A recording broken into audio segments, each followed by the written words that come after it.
Hey everybody, welcome to another episode of Diabetes Live and Unleashed, or Unleash Your Inner Diabetes Dominator. Today we are really excited to have Dr. Stephen Ponder. I'm going to read you his intro, his bio, which is super impressive, but then we're going to get to know Dr. Stephen Ponder and his story about living with diabetes. So, Dr. Stephen Ponder has been a pediatric endocrinologist since 1987, a certified diabetes educator since 1989, and he has had type 1 diabetes himself since March 1st of 1966. He's been married for 30 years and has 3 grown children. And Dr. Ponder has been directing one of the largest residential diabetes camps in the U.S., which is now in its 34th year. It's called the Texas Lions Camp for Children. He is also the director of the Pediatric Residency Training Program at the Baylor Scott and White Healthcare. And he also is a professor. He has done lots and lots of research, both basic, scientific, and clinical. He is currently authoring a new book called Sugar Surfing that teaches people with diabetes how to more intelligently take advantage of our data, basically our blood sugars, and kind of live in the moment and the flow of our blood sugars. And he also speaks on diabetes topics both nationally and internationally. So thank you so much for joining us today. Appreciate you taking the time. How are you? Thanks, Danielle. It's a pleasure to be here today. Awesome. So let's get right down to it. Why don't you tell us, we always talk about diagnosis, but a lot of times it doesn't go back to 1966. So tell us a little bit about your story of diagnosis and kind of a little bit about the path you traveled to get from there to where you are now. Well, Danielle, I was diagnosed, as you know, about 50 years ago. I was adopted about 6 weeks of age. I was raised by a wonderful family. And around my 9th birthday, I started having the classic symptoms of diabetes. I started going to the bathroom more often, started drinking more water, started to lose a little bit of weight. And my family took me to my pediatrician, a very nice gentleman who diagnosed me with diabetes. Now, I didn't have diabetic ketoacidosis. Nevertheless, I spent 10 days in a children's ward outside of Dallas, Texas, after being initially diagnosed, largely just to, quote, get me in control, do the classic injections into the orange and all the things you've heard other people tell you about over the years, and then take 1 injection per day of insulin, which is what we did at that time. Of course, we took the insulin with a glass syringe, which had to be boiled, with a reusable metal needle, which we used until it got fairly dull. There were no diabetes educators in the 1960s. And so all of our training came from whatever the nurses happened to tell my parents, or whatever book they gave us. And in fact, I still have the books that they gave us, which were the old Joslin patient manuals, which were largely written for adults with diabetes. In fact, you had to have an adult reading level. I didn't understand any of the things that were in it. It was confusing to me. And so all I knew is that once a day, my dad or my mom would get up and prepare that apparatus, give me a shot of Lente insulin, which I took 20 units, and then I would collect some urine samples and use a Clinitest, which was a little test tube. You put a few drops of urine, a few drops of water, drop a little fizzy tablet in there. It would boil, and you get colors on a chart. And so the colors on the chart really didn't have any kind of negative meanings to me. I knew that orange meant I had a lot of sugar, and blue was I didn't have a lot of sugar. I was not encumbered with numbers. I didn't have to worry about numbers. I didn't have the judgment of numbers being hung over me. We also did not have hemoglobin A1Cs back then either. It wasn't for another 15 years. So that's how I was diagnosed. And for the next 15 years, in fact, that's what I did. Took 1 injection per day, checked urine tests periodically. My mom kept very clear logs. In fact, we put that in the book, pictures of my first urine logs. And that was life until approximately late 1980. Yeah. Well, that's incredible. I mean, and just the fact that you're just here teaching us about this and have that background, I always say, is like, even for me, I didn't have the urine testing, but I also didn't have numbers. We had the glucometers when I was diagnosed in 1991, but it was like a color scale, but the scale did have numbers on it. Well, this color meant you were between, 100 and 150, and this number color meant you were between. So it was still not that accuracy, but I mean, yeah, the boiling of the needles and the testing of the urine and the 1 shot per day. I mean, to me, it's just amazing how far we've come. And I have so much hope for the technology explosion that's happening right now, that we're going to have so much more ability to I really don't want to say control because, nothing is fully 100% controllable, but, to really have better intelligence to take action that's going to give us a longer, healthier, happier life. So, yeah. So why don't you tell us a little bit? So since you didn't have those numbers kind of looming over your head and things like that, did you struggle with anything, growing up, or what were you struggling with? We all have our own I'll demons. be honest with you, Daniel. My family was very accepting. As I mentioned, I was adopted. I never felt pressured in any way. But then again, it was a different era. One injection per day, checking urine. There was not much discomfort. Now, what was discomforting were the injections. They were 25 gauge needles. So you're used to 31 gauge. They Yeah. got dull after a while, and they were about 3/4 of an inch long. And one of the other peculiarities of a glass syringe is that it from time to time will lock up. And so my dad would prepare the injection. In fact, we saved all of this stuff. I show it to patients a lot. But as you're pushing the plunger down, sometimes there'd be a vapor lock. You'd actually, the plunger would lock mid plunge, and you'd still have 15 units of insulin left, which meant all the jiggling you did to try to correct that still wouldn't fix it. You had to withdraw the needle, hit it a few times, get it to move, and then another injection with the same apparatus. And Wow. so that was not a lot of fun. My father gave me my shots. My mom didn't like to do that as much. And when she did, they were a bit uncomfortable because moms don't want to hurt the kids. And not that dads don't either, but dad was a little bit more, matter of fact. He'd pop the thing in there. And I usually just roll over because my rear was a little bit easier to hit. And I wouldn't have to, I wouldn't worry about it. I could look the other way. So the anticipation of the injection is always the worst part of it, right? And so he was very good at giving shots. And I always would kind of tell my mom, let dad do it. Because she tried to give it in my stomach and it would kind of hurt, when that happened. But in terms of worries, privately, my parents had not been trained to think that I would live a long time, yet they were very good at keeping it to themselves. My mom took the responsibility of working with the food and also helping with the preparation of the injections as well. My dad really did do the shots, and he did a very good job with it. But they shared responsibility, which it wasn't just my mom's job to do, which I always tell parents that all the time. Parents need to share. Mom and dad need to share. It doesn't need to be one parent's responsibility to do all the time. Also, because of the complexity of this, I wasn't giving my own shots relatively early like we do today with pens and even with syringes. And so I relied on my parents to give me shots almost up until the time I went off to college, which was, for me, fine. One shot a day. I didn't have to worry about it. I could do other things. I went to school. I graduated seventh in my high school class, went off to college. And the first time I ever went into DKA, in fact, the only time, was when I went to college, ran out of insulin, not knowing that if you didn't take your shot for a day that you would get in trouble, because that never happened to me when I was a child. And lo and behold, I get very sick. I think it's something I ate when I was a freshman in college. I wound up in the hospital at the university I was attending, and nobody ever taught me what diabetic ketoacidosis was. So a lot of my problems, quite honestly, Danielle, were due to lack of understanding. I knew what the tasks of my care were, but I didn't really understand why I was doing them. I had no concept of what high blood sugar was. I'm sure I ran all of my childhood for 15 years with high blood sugars. My first A1C was 10.8, and that was when I was a medical student in 1980 when I got my first A1C. I never saw an endocrinologist, never, not even a pediatric endocrinologist, much less an adult endocrinologist, until I went to medical school. But that was sort of the era, at least for me back then, in Dallas, Texas. And so, and you might say I was ignorant, and ignorance was bliss in certain ways. And I find that fascinating now because I've had it for 50 years. I have minimal complications, and I had 15 years of what most people would consider terrible control by today's standards.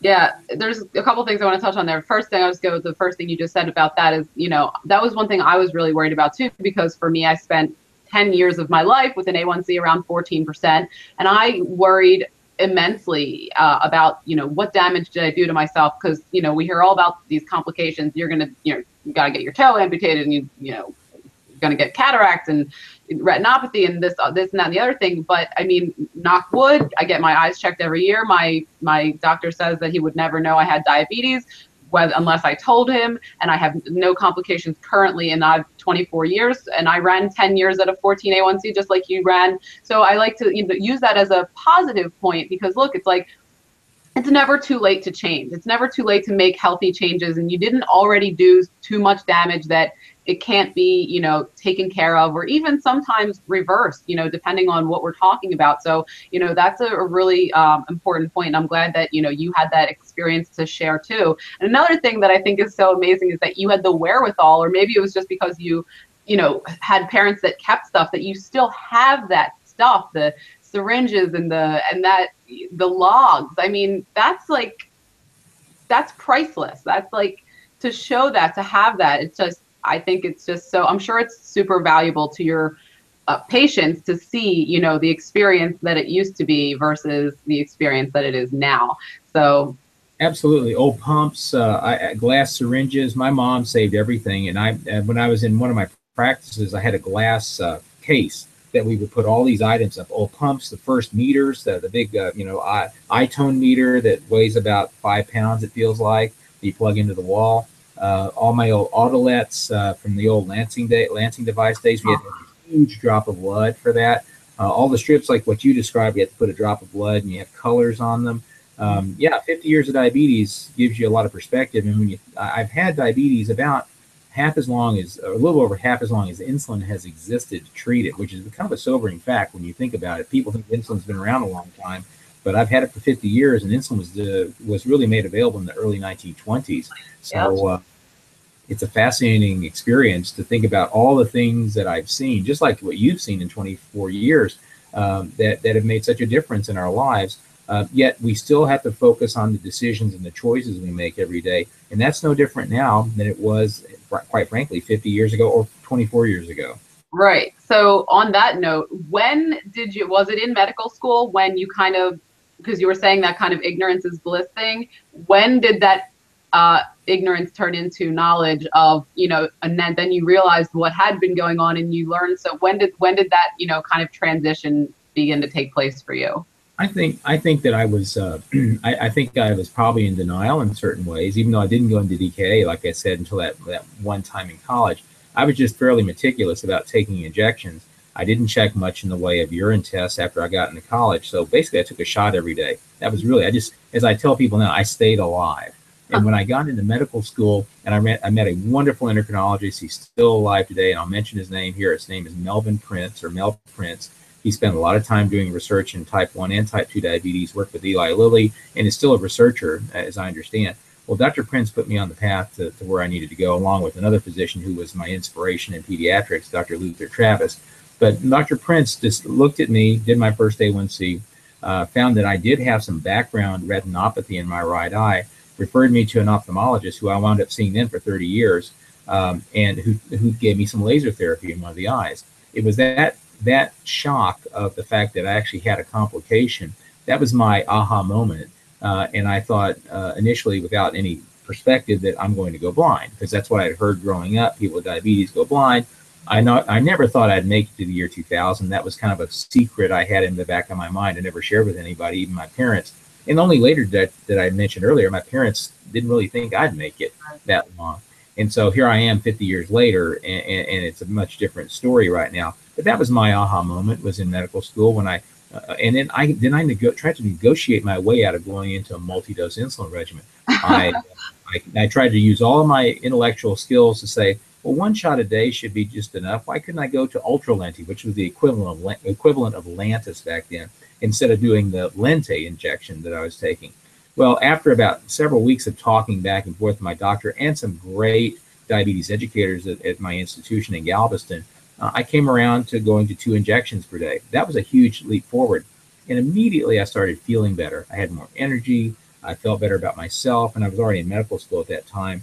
And so once I started on that path, I couldn't be stopped. I said, if I can do 2 shots a day and feel well, what if I do 3? And what if I start doing a better job? What if I start checking the blood sugars? And it wasn't very long after that, in 1981, that I got an insulin pump. And it was a very primitive early pump. But I got on a large MP6 auto syringe pump. This is the one after the Blue Brick pump you've probably heard people talk to you about before. And I was on a pump for the next 30 years. I got off a couple of times for some short breaks, but went on to do tremendous amounts of pumping, all sorts of different types of pumps. And then when I got off the pump, I'd go back to basal bolus regimens. And right now, I'm actually off my pump. I'm taking a pump holiday. I developed sugar surfing while I was off my pump, and now went back on the pump to prove that you could do it with a pump as well as with shots as well. And so I see a pump as a wonderful tool, but it's not a necessary tool for me. I maintain the same 5% A1C, 5.3% A1C on a pump versus off the pump, either way, because as I teach, it's all up here. It's the choices that you and I both make every day, which are hundreds, that determine the quality of our control. You make excellent choices, and people you've had on this show make excellent choices too. They're role models. I'd like to think I'm able to make that same statement. But Yeah. that's what it comes down to, is choices, not the technology. After 50 years of seeing all this technology, what hasn't changed are my choices. That's what I have to do every day. That's what defines our control. Yeah, that's a perfect point. I couldn't agree with you more. I was saying, I've just been on my pump for just under a year now, and I had great control on the manual daily injections. But like you said, like I never did the one injection a day. But when I was having such great control, I was kind of like injecting like a pump would. Every time I'd eat something, I'd inject, or if my blood sugar was, rising to a certain point that I was not happy with, I would inject. So for me, the pump was more just like and also as being very athletic, for me, that was a big choice, was because having the pump and allowing that ability to cut off to suspend the insulin delivery versus when I was taking Lantus shots, there's no suspending of Lantus. That's going to be working no matter whether you want it to or not. So that was also just helpful for me personally. But I agree with you. It's the choices we make. And I was making good choices when I was on manual daily injections, just over a year ago. And I had good A1C then, and the same now. Just getting on the pump hasn't really changed my A1C immensely. It's really just about your own kind of individual lifestyle and what makes you happy and makes you, feel more in control or empowered to make those good decisions that we're talking about. And I think I'm very much like you in that, I didn't always inject like a pump. I went many, many years where I was very overweight, high A1C, and, I would inject when I ate, maybe sometimes I wouldn't. And it was, wasn't always like that. So, but once I saw, the thing is that if you're always high, if your blood sugars are always high, a lot of us might think that that's just how we have to feel all the time. That's just our level of energy or aliveness, that when we're like, oh, well, I have diabetes, so this is just how I'm going to feel. But like you said, it's like once you started taking those 2 injections, you're like, holy crap, I feel so much better. And then you're like, well, what else can I do? How much better can I feel? Because it's always about, like, you get that little taste of like that better feeling, and you're like, oh, well, I feel so much better. What else can I do? What else can I do? I'm very much like that as well, even though I wasn't always. So the point is, even if you're not like that now, you can become that way if you so desire, because people change and our choices change and our goals change. So yeah, no, that's a great point. I love it. Well, some people will ask me, they want to go somewhere or do something to get in control. And I tell people, control is not something I carry around in a bucket that I can dispense to somebody, and they can live off of for 3 months. Control is the sum of your decisions. And that's a point I make every day in the office, to new patients, to established patients. Anytime I speak about diabetes, it's about your decisions. For example, Danielle, if your pump became disconnected or you turned it off for more than 2 or 3 hours, you'd immediately be out of control. And so control is like breathing. It's like your heart beating. It's something that's happening constantly. It's not something you set aside and do later. It's something you're doing right now. And it doesn't have to get in the way of life. And that's what some people try to do, is try to make it something I'll set aside. I'll do that later. I'll do it next week. I'll procrastinate. No, your control is right now. It's what you're doing today. It's what you did 10 minutes ago. It's what you're planning on doing after this interview. That's control, in my opinion. Absolutely. And it's being flexible with whatever life throws at you. Like, for example, yesterday, I was actually going to post this on Facebook, but while I was at CrossFit, I ripped my pump off. Doing a squat, I had to dump the bar off my back. It rolled down my back and I ripped my pump off. And guess what? I wasn't getting any more insulin, but I never leave the house, or I always have in 2 places. I have a bottle or a vial of Humalog and some syringes. I always have that with me at all times. So I checked my blood sugar and it was fine. And I got like a tiny little bit of insulin, and then I, like a quarter unit, however you could measure that out as well you can in a syringe. And then I just went about the rest of the workout. And then when I got home, I put on a new pump. But it's like, you got to be prepared to make those good choices, is my point. It's like, don't leave the house without either a replacement pump, site and injection stuff, or don't leave the house without a syringe and a vial of Humalog, because it's not that big to carry. You just have to be prepared so you can make those, positive choices and not let that ruin your day. Because if something like that happens, you're like, oh, my whole day is ruined, I got to leave. No, you just have to flexibly roll with the punches, because there's always punches. You have the right attitude. You absolutely have the best attitude. Thank you. Well, you have to. I think attitude is, and like you, I think you say as well, your attitude and your outlook about things is just, and this is not just diabetes related, this is life. I mean, and you kind of are, your reality is your attitude towards whatever you're talking about. It's like, if you think everything is crap, everything's probably crap for you. That's just kind of the way it is. And so I felt that way for a long time. And I know both sides of that reality. And I like this side better. I like to be happy. I like to feel good about things and help other people to try to do the same thing. So it's a good thing. Couldn't agree more. Couldn't agree more. Okay, so let's, if you would be so kind to share with us, what are your top 3 tips? What are Dr. Stephen Ponder's top 3 tips for, those of us out there who, may still be struggling? I know a lot of us people with diabetes out there, we sometimes feel helpless or hopeless, or, feel like things are not so great. What would you say, top 3 tips for them? Usually when I'm speaking to new patients that are coming to me, at least children and teenagers and some adults, they tell me they take their insulin, their mealtime insulin, at or after when they eat, regardless of what the situation is. And I really try to get most of them to take their insulin before they eat, generally 15 or 20 minutes earlier. And I realize that's a static concept, even though with sugar surfing, it depends on what the blood sugar is and what direction it's moving. It's more dynamic. But even that simple move for anybody who takes insulin, to get the insulin on board ahead of the food, makes a big difference in what happens after the meal, because the A1C is driven by what happens after the meal for most of us. When we get down to that 7% range and we can't bust through down to the 6 or 5% range, what often we find is that there are a lot of rises that are occurring after breakfast, lunch, and dinner that are not being adequately covered. Now, it may come back down before the next meal. So when you check the blood sugar before the next meal, you may be back in a range you're satisfied with.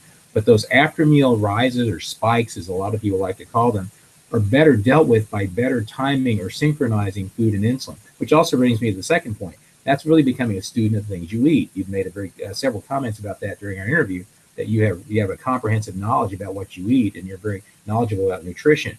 You need to be a personal scientist of your own to know what the effect of the foods that you eat, what they have on your blood sugars, in order to best match those foods with an insulin dose, whether it's just a single straight up insulin dose, or whether, like with your pump, you give a combination bolus or an extended bolus. Those are decisions or choices that need to be made. And the third tip is going to be checking the blood sugar results 2 to 3 hours later. And I tell people, it's like me teaching you how to hit a golf ball. Say I have you perfectly lined up, your stance is ideal, you strike the ball, yet I never show you where the ball landed.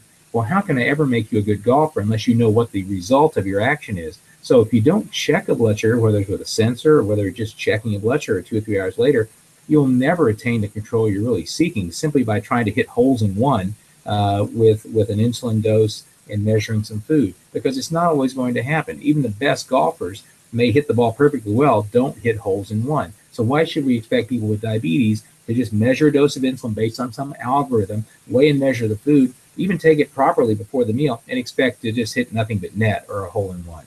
Right.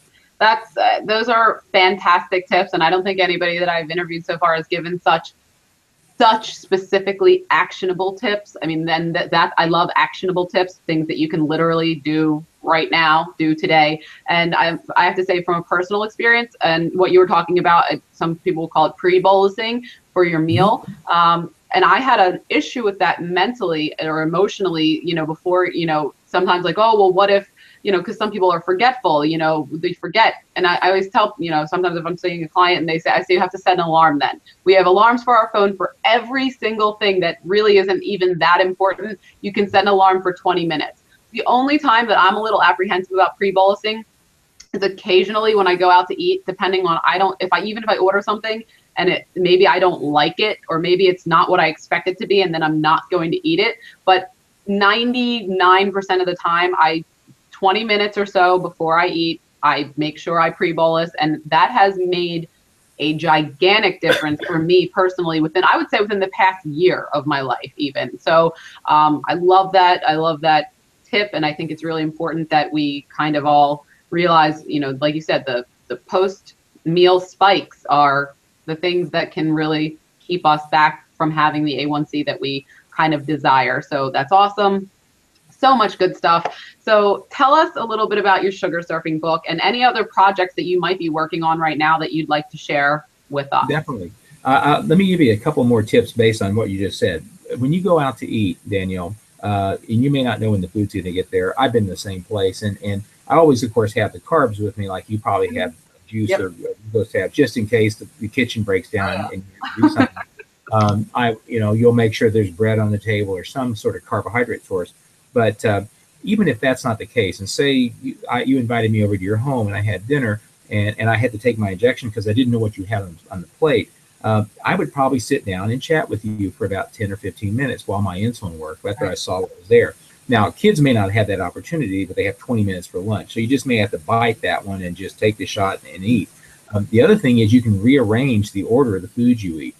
You can eat the carbohydrates last. Just like if you're low going into the meal, intuitively you're going to eat the carbs first, right? Especially the fast-acting carbs, if there are any out there to be eaten. So the order in which you eat becomes a tool when you think about it. Delaying. I was at a conference this weekend. I got there. I didn't know what the food was. I took my shot and I sat there and chatted with my table mates. And I killed about 10 or 15 minutes, long enough for my insulin at least to get on board to follow up with the meal that I was going to eat. I was not in any rush. There was no hurry. And maybe when you're going out dining in the city, you have that luxury of time on your side. So you can find other ways to buy yourself some time to allow time for your insulin to work. I use the metaphor of a quarterback throwing a ball to the wide receiver. You have to let the receiver go downfield a bit, in other words, the insulin, before you throw the football, which is the food, at it. And so you get better synchrony that way.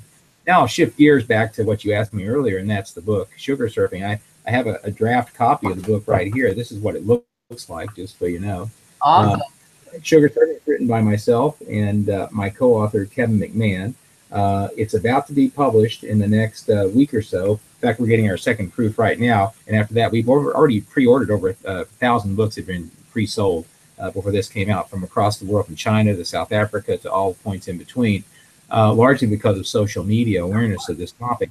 This outlines all the concepts of what I call dynamic diabetes control.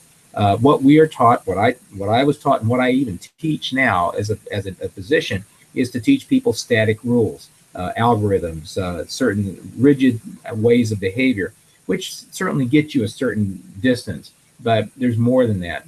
Dynamic diabetes management is managing it in the moment using frequent blood sugar management or possibly a CGM. CGMs make it a lot easier because you can see the directionality of blood sugars. I'll give you a classic example of how this comes into play. My blood sugar the other day was 114, but it was 114 going up at about a 45-degree angle. Now, in that scenario, because I'd known from prior practice that it was going to continue to go up based on what I'd eaten earlier and the insulin I'd taken, I wasn't going to wait until it went up to 200 before I acted. I actually took a dose to preempt further rise. So it just went up to about 140 and then turned and came back down. Now, had that 114 been traveling at a steady level trend line, I probably wouldn't have done anything. And if it had been dropping across 114, then I would have probably watched it go a little bit further. And if it didn't level out before it went under 90, I probably would have taken some carbohydrates to prevent a low blood sugar from occurring.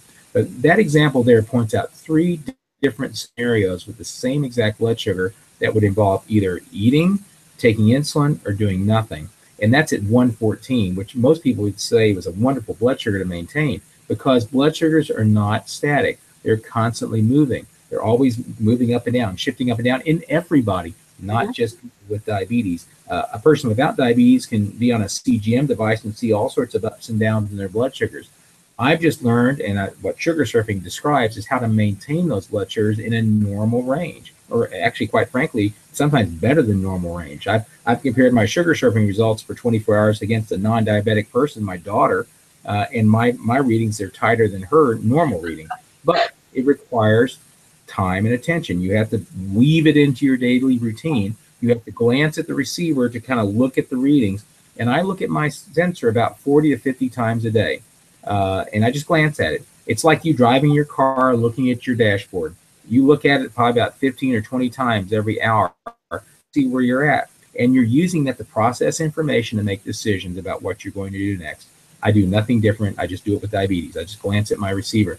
Yet sugar surfing is a compilation of various skills and techniques and methods to capitalize on that information in a way that's never been taught before. That's what sugar surfing is all about. Dynamic diabetes management. And you know what? I cannot wait for it to come out. I'm thrilled that it's coming out because what you teach is kind of what I already do. And this is, self-taught. I'm not a doctor, nutrition is my background, but this is what I've learned to do. And, when I first got my CGM, I've had it for under 2 years at this point, but I look at it all the time. And it's not because I'm obsessed or anything. It's because, like you said, I want to maintain a baseline. I want to know where I am, where I'm going, and if I need to take action. And I kind of explain, my business is called Diabetes Dominator. Like, you can't dominate anything if you have no baseline on it. If you don't know, where you're at, how can you make the decision on what you need to do next? You have to have that information. And, you kind of have to think about it as not as something you have to do, but now it's something we get to do. It's like, this is a privilege. Like, this is like a privilege to have this information at our fingertips, in my opinion. And I can't wait for your book to come out, because that way,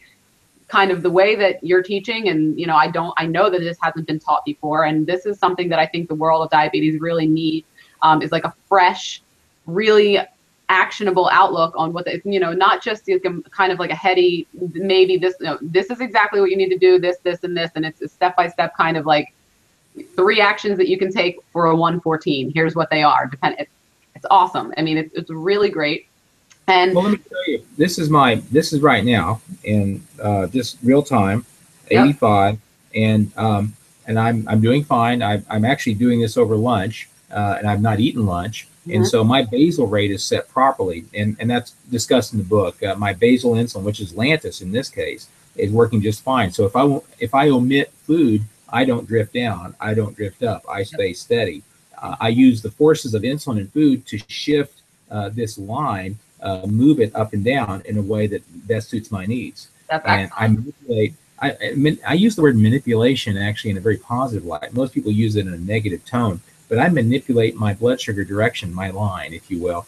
And sugar surfing teaches you how to do that, teaches you how to do it for you. There is no algorithm for this. There really isn't. It's teaching you the principles so you can discover your own unique response to this. And one chapter, the whole book is dedicated to dispelling the false idols of diabetes care. I posted this recently, the entire 5th chapter. But anything from the meter, even the sensor has some variability in it. Insulin, our foods, our activities, our hormones, everything creates variance in our blood sugars and what they do. But at least with frequent monitoring or with a CGM, you can watch these things happen, and you can make preemptive decisions. You can make timing decisions, like I said earlier about the tips. And it's all towards one thing, is to normalize the track of your blood sugars. My last A1C on Monday was 5.3%. I've had 5% A1Cs the last 2 years since I created sugar surfing, and I decided, based on the response I was getting online, put all the Facebook posts I'd created for this, they wanted to put it in the book.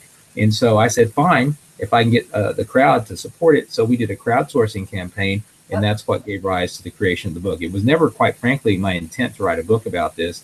I had no intention to write any books, yet this was so compelling. And rather than having people fish through Facebook posts that are 5 months old and find them, I put it all in one place. Me and my co-author put it all in one place for everybody to see. And we'll build on this. There'll be more to come. We'll have an ebook version at some point. We'll have an app that'll come from this. But first things first. First thing is to get the book out there, get it in people's hands, let them read it, let them take elements of it, and they can apply it for children. They can apply it for teenagers, for adults, for infants. I have toddlers whose parents are sugar surfing.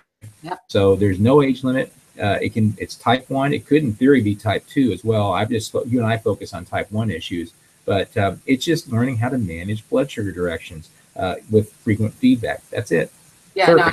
Yeah, this is exactly what the world needs. And that just goes to prove, you were just posting on Facebook, but they wanted to put into a book. And that's, the market has spoken, and I'm actually getting ready to gear up for a Kickstarter campaign myself. I wrote a book almost 2 years ago at this point, and now I want to do what's more. There is some how-to, but it's also inspiration and kind of like role model type stuff as well. But yeah, it's like people need this, and not only they need it, they want it, and they've spoken. Social media is a wonderful platform to have, you know, people out there across the, like you said, the world, China and wherever else. Everybody, diabetes is everywhere. We're not just here in the United States with diabetes. There's every country in the entire world is affected by diabetes. So I can't wait for your book to come out. And I was going to say, I'm sitting here on the same time, real time, and here's mine. And I haven't eaten lunch yet either. But mine, like you said, like I'm just kind of sitting there at 1:05, but when I go to eat lunch, you know, it's going to change. And if I don't eat, that probably won't move. But this is a very similar thing. And this is,